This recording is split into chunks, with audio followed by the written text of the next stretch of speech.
You ready?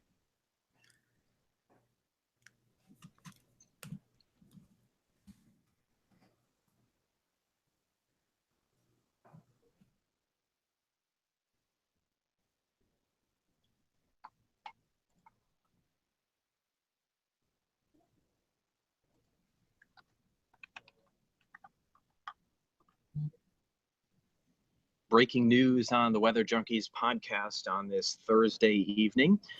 We pull out of the Paris Climate Accord, that is the United States. I'm joining the show from the Champlain Valley, Tyler Jankowski, alongside Dakota Smith in Colorado. Dakota? Hey, everybody. Hey, Tyler. Thanks for joining us tonight. Stormy day in Colorado. It's been kind of a stormy pattern. Had a few severe days late last week and beginning of this week. But thus far, just some nice rain that we're getting, and still a lot of snowpack up in the mountains. So that's nice to see. Our rivers will be flowing high, which is what we always like to see this time of the year. Tyler, you've had a pretty active weather pattern up there. At least I saw that there are some severe storms rolling through. Did you get any of that? We've had some severe weather in the last couple of days. Yesterday, we had a couple of severe storms, a lot of hail, generally 1 inch in diameter. There was some wind damage as well, but far less numerous than the event a couple of weeks back. I think the highlight of yesterday's severe weather in terms of severity was a tornado in the Hudson Valley. It was an EF1 tornado in Dutchess County, close to the Connecticut border. The warning that was actually put out actually included some of New York and some of Connecticut. So in terms of television markets, multiple markets were impacted with wall-to-wall tornado coverage, and it actually produced a tornado. Interestingly, the SPC actually had language in their outlook in the morning saying if the wind remains backed in the Hudson Valley, in other words, out of the south as opposed to southwest, there could be a tornado. And guess what happened? A tornado. So a phenomenal forecast from them. That's awesome. I know it's kind of like not a terrain that they're very familiar with. So it's nice to see that they're actually pretty good still. I suppose at some times the local meteorologists could disagree with them, but I think generally speaking, they do a decent job. I think that, well, I was going to say the weather has sort of been crappy the last week. Other than the severe weather, we've had this upper level low overhead, and I think that's why we had more hail than wind yesterday. But generally speaking, we've had a lot of clouds and not much sun, so it's really been an ugly time. And I just checked some of the stats for meteorological spring, which just ended yesterday. A number of spots in the Northeast had a top 10 wettest spring. So it was a wet spring, certainly, but of course that doesn't tell you the whole story, because part of the story is just how is that rainfall distributed. And I think at least up here, a lot of the time it was small amounts in consecutive days, which is gross, not all at once. So we're still stuck in that upper level low regime. Yeah, we're kind of in a similar pattern out here, honestly. But one thing I noticed this week is that there's a crew chasing out there this week on what they call a chasecation. Ian Livingston, Mark Ellenwood, James Hyde. And it is a bad time for them. Well, it's hard to plan those sort of things. It is, yeah. They actually were going to go out earlier, and then they decided not to. And it looks like the pattern actually might have been better when they pulled out. So, hopefully, well, I don't know. It's good when there's not severe weather going on. So it is what it is. We'll see what happens. I see ruminations on Twitter of no summer here in the Northeast. Certainly not anything I have forecast or even studied, but I hope that doesn't happen. Yeah. So before we get into our main topic tonight, and that is the Paris Climate Accord and some of the recent news surrounding that, I would like to give a shout out to our Patreon supporters that help us out, supporting the show and keeping it running. And thanks to all the listeners that follow us, because without you, we wouldn't be able to do the show.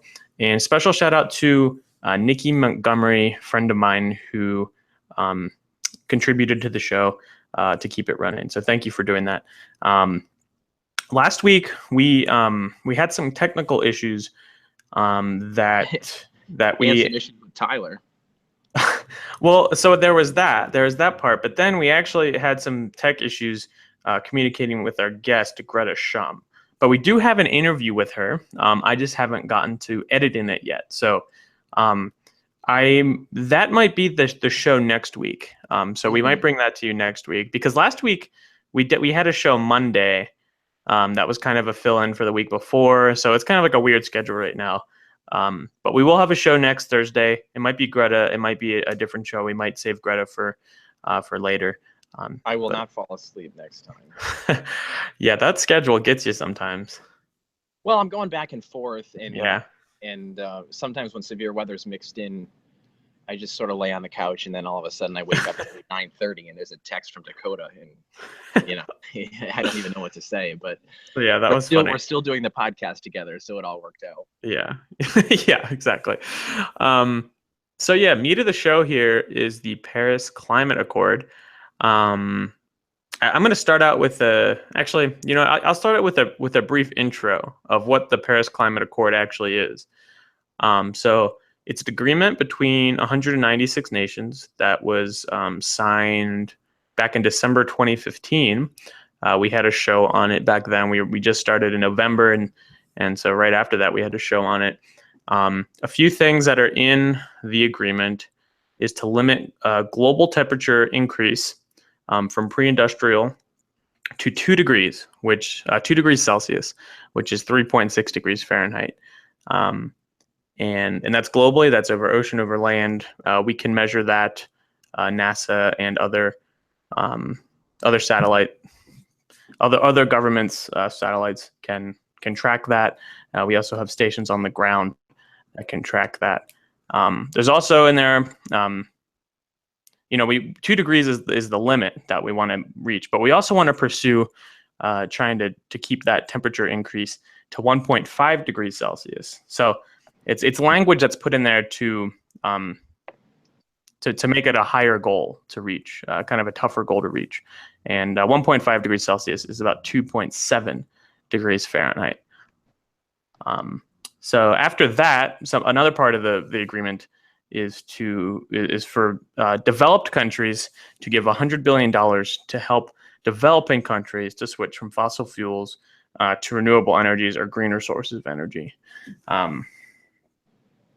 That's a big piece, because all developed countries basically were built on coal and gas and oil, mainly coal and oil, from an energy standpoint. And so it would be kind of unfair for us to say, hey, developing countries, India, parts of Africa, you can't do this. You can't use this cheap energy source. So it's to help them become developed, but also not ruin the climate as well at the same time.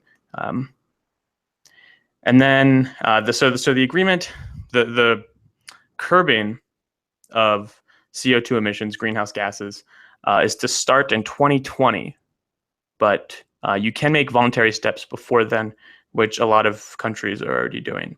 And then the final goal is to meet a goal of net zero greenhouse gas emissions by 2050. Again, this was signed by 196 nations, now 195, because our president and our State Department has decided to, and I guess our Environmental Protection Agency has decided to not honor the agreement and pull out. Announcement came today. It's Thursday, June 1st. There was a big press conference. If you haven't seen it, I recommend watching it. It's a piece of history, and I think we all need to be paying attention to what's going on right now. So that's kind of an overview of what happened. I have a few things, Tyler, about what President Trump said. A couple of quotes.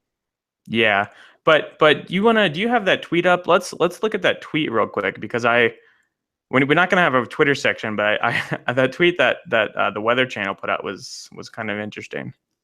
Yeah, or I guess the Weather Channel didn't put it out.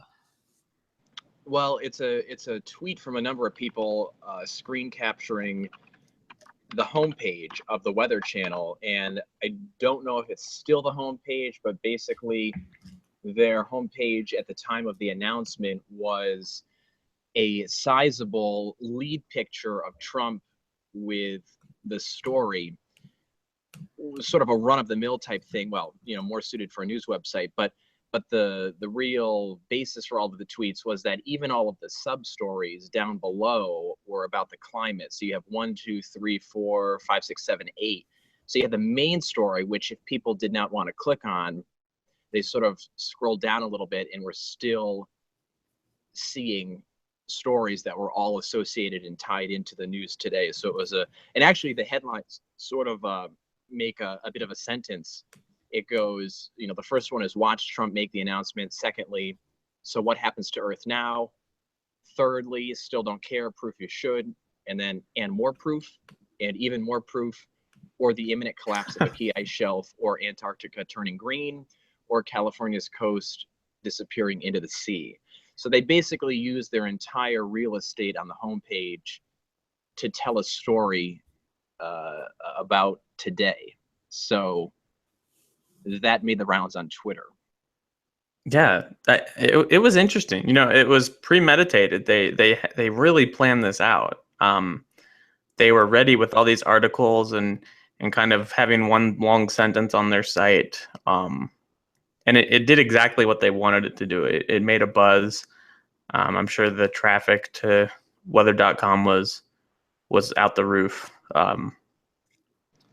So I appreciate it because I thought it was clever and interesting. I didn't actually read any of the articles, but it was definitely an interesting thing, kind of a clever thing that they did. Yeah, a lot of colorful images too. So certainly catches your eye. I see one of a globe with a lot of red on it. Yeah. And so I guess the big question going forward is, how do we fit into the big puzzle of cleaning up our act without being in the Paris Climate Agreement?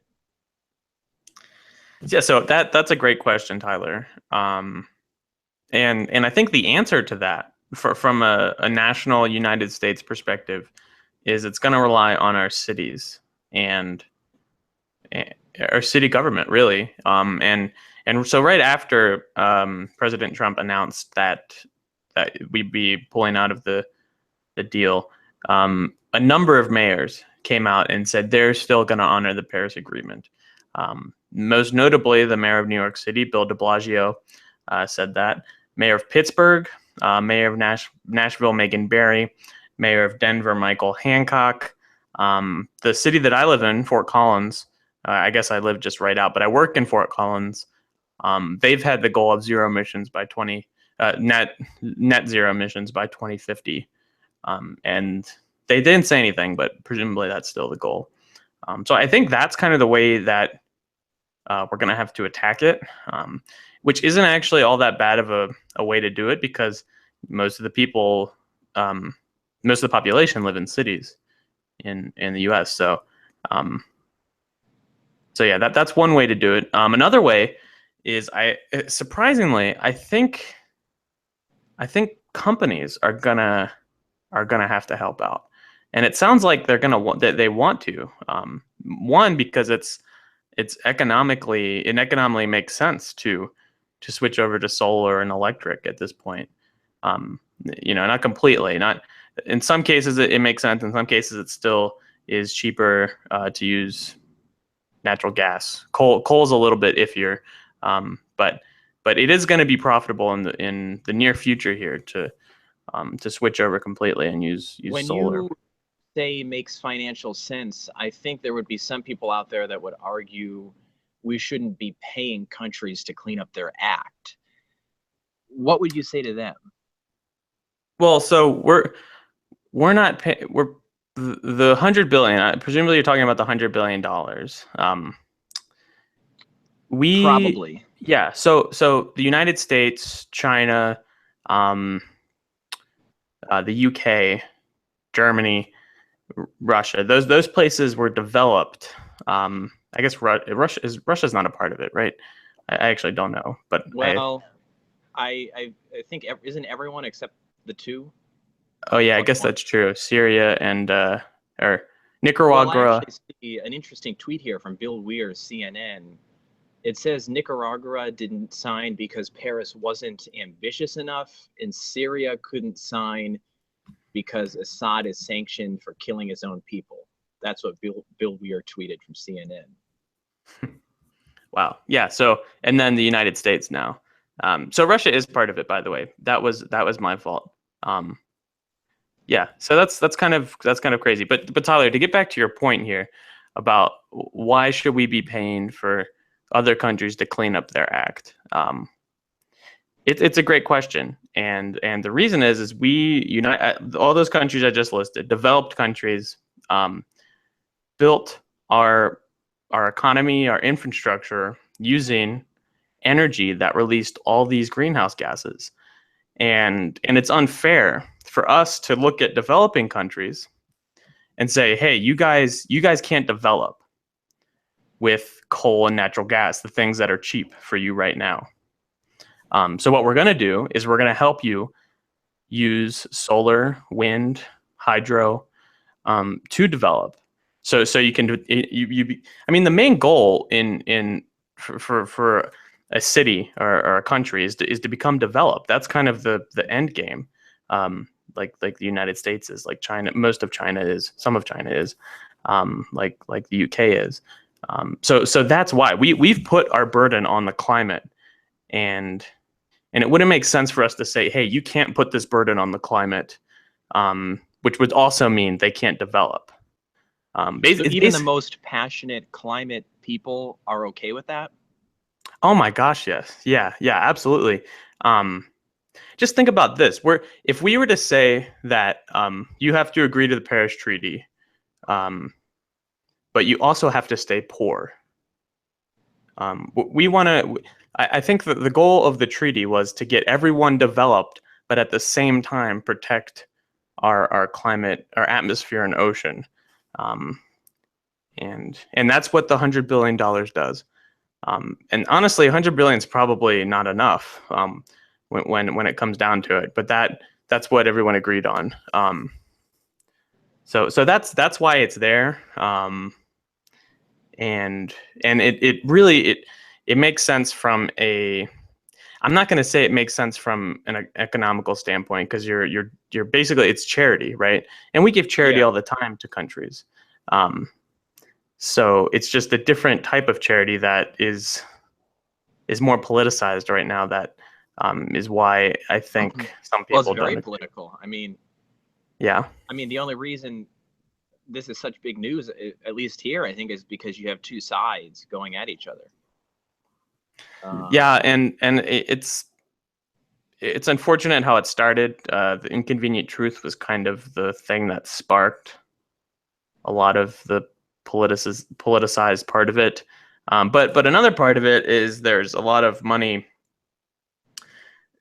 There are a ton of reasons that it's politicized, but one of the big reasons is that oil and gas companies don't want to go out of business, and they fund a lot of government positions so that their viewpoints, their companies can stay alive, and that's a big part of it. I've seen several opinions on television and on social media that are sort of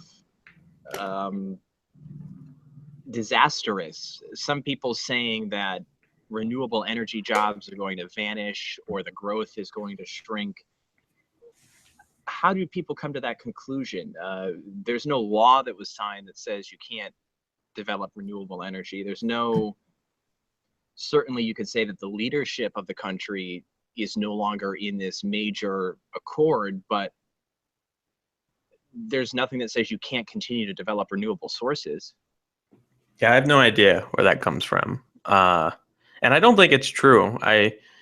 Solar is becoming cheaper and cheaper. And I see homes with solar panels now. yeah, So and I actually said this on the interview that we have in Airjet with Greta, but building a coal, the infrastructure around coal. So say you have to build the plant, you have to extract it, and then get it to your customers.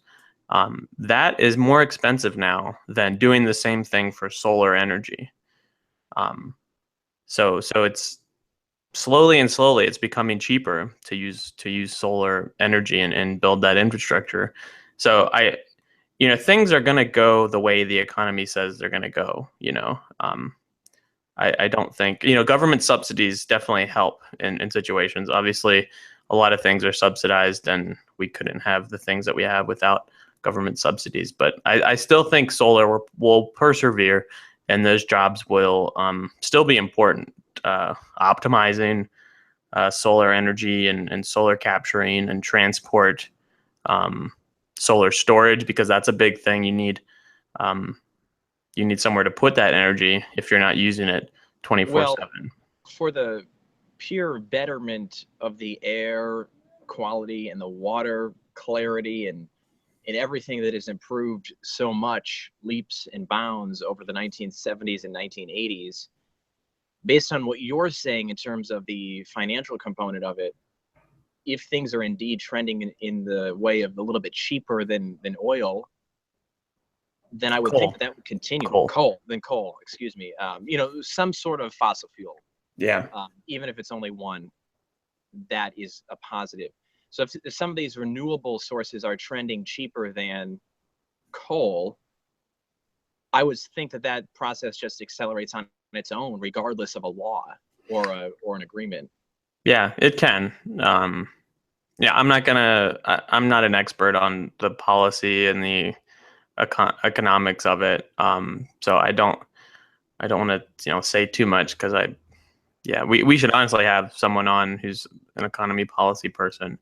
But I think you're right. I think they do sometimes just kind of happen on their own. If it makes money, makes jobs, then it's most likely going to be successful.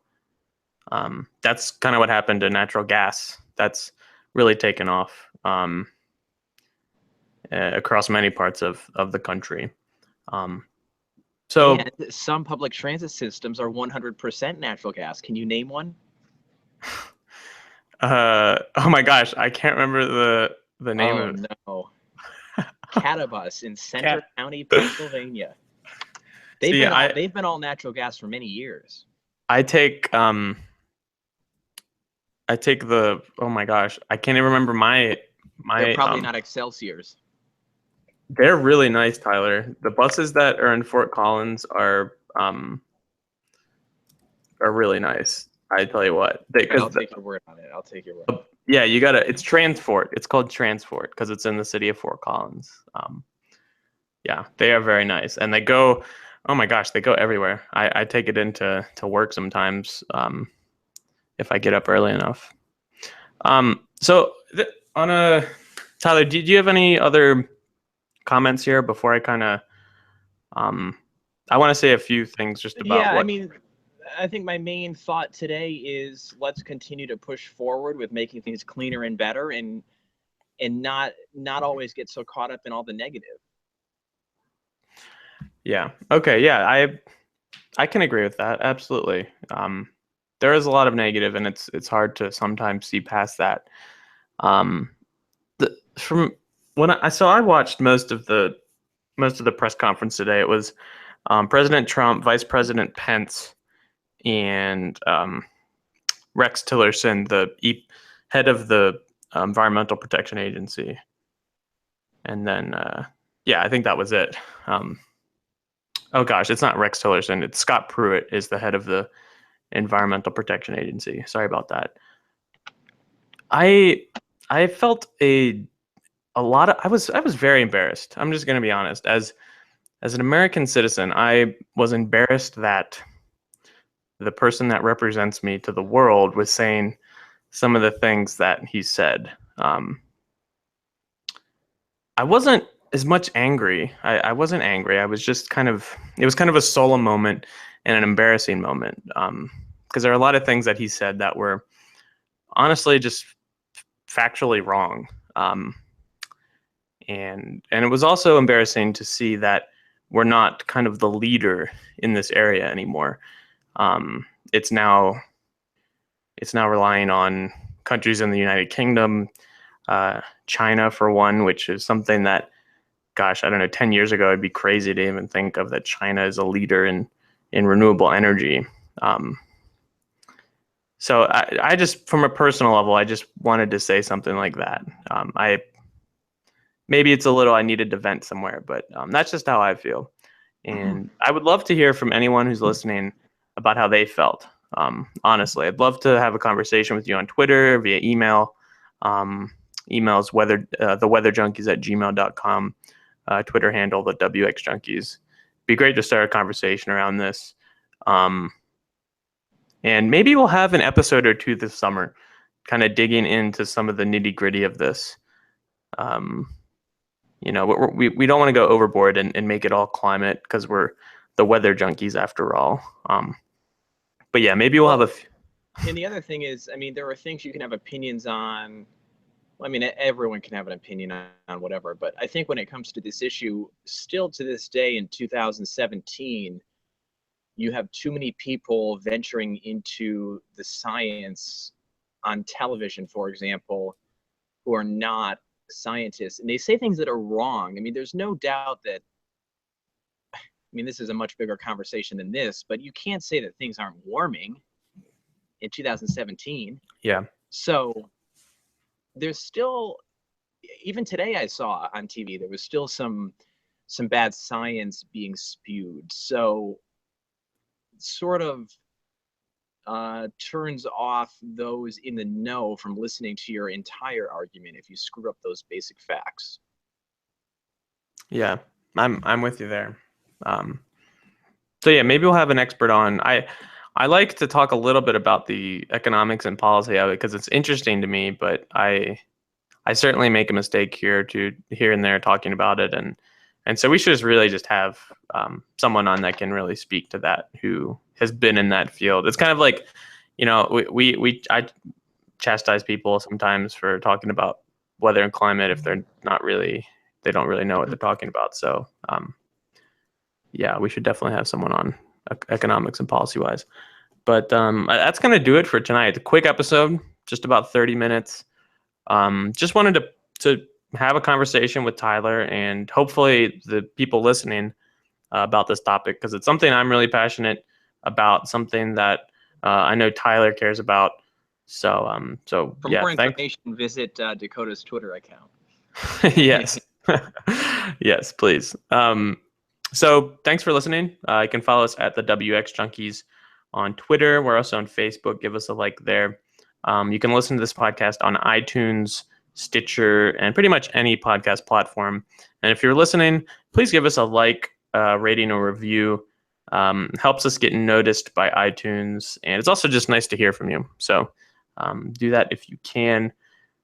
Tyler, we're not so sure about next week. We might have Greta Schum on, but we do have, I know we're trying to still get Garrett on. You want to tease maybe what that episode might be like?